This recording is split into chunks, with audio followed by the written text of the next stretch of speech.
ခေမောကြီး10ပါးကိုပြမမိရင်ဝန်ချတောင်းပန်ပါကခြေပါသလားပြမမိရင်တော့ဝန်ချတောင်းပန်ရမှာပဲဖြစ်တယ်ဝန်ချတောင်းပန်လို့ရှိရင်ဆက်ပြီးတော့အကုသိုလ်တွေမဖြစ်တော့ကောင်းတာတွေကြီးဆက်လုပ်ခြင်းအပြင်မကောင်းတဲ့အကုသိုလ်တွေကပျောက်ပြက်သွားတာမဟုတ်တော့လည်းပဲသူတို့ဟာတဖြည်းဖြည်းဘေးကိုတွန်းထုတ်ခြင်းခံရတော့ဒီနောက်ဆုံးမှာ isolated ဖြစ်သွားတာပေါ့နော်နောက်ဆုံးတဖြည်းဖြည်းနောက်ဆုတ်သွားတဲ့သဘောကိုဆိုလိုတယ်ပေါ့ကောင်းတာတွေကလွှမ်းမိုးလာတဲ့အခါမကောင်းတာတွေဟာတဖြည်းဖြည်းနောက်ရောက်သွားတယ်နောက်တော့သူတို့မှကြိုးပေးဖို့ခွင့်လန်းမရှိတာကိုဆိုလိုတယ်ပေါ့ဘယ်လိုတောင်းပန်ရမလဲဆိုပြမမိလို့ရှိရင်တော့ဒီပုဂ္ဂိုလ်ရှိနေတယ်ဆိုရင်အဲ့ဒီပုဂ္ဂိုလ်ရှိမှထိုင်ကြော့ပြီးတော့ဝန်ချတောင်းပန်ကောင်းတဲ့အပြစ်ပြမမိပါတယ်အဲ့ဒီပြမမိတာ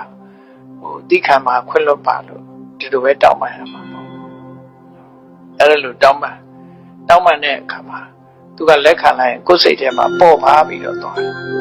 ပေါ်ပါပြီးသွားရင်နောက်ထပ်ဒီလိုအလုပ်မျိုးဆက်ပြီးတော့မဖြစ်အောင်တတိထားပြီးတော့ထိမ့်သိမ်းဆောက်ရှောက်ဒီသဘောကိုဆွလို့တယ်နော်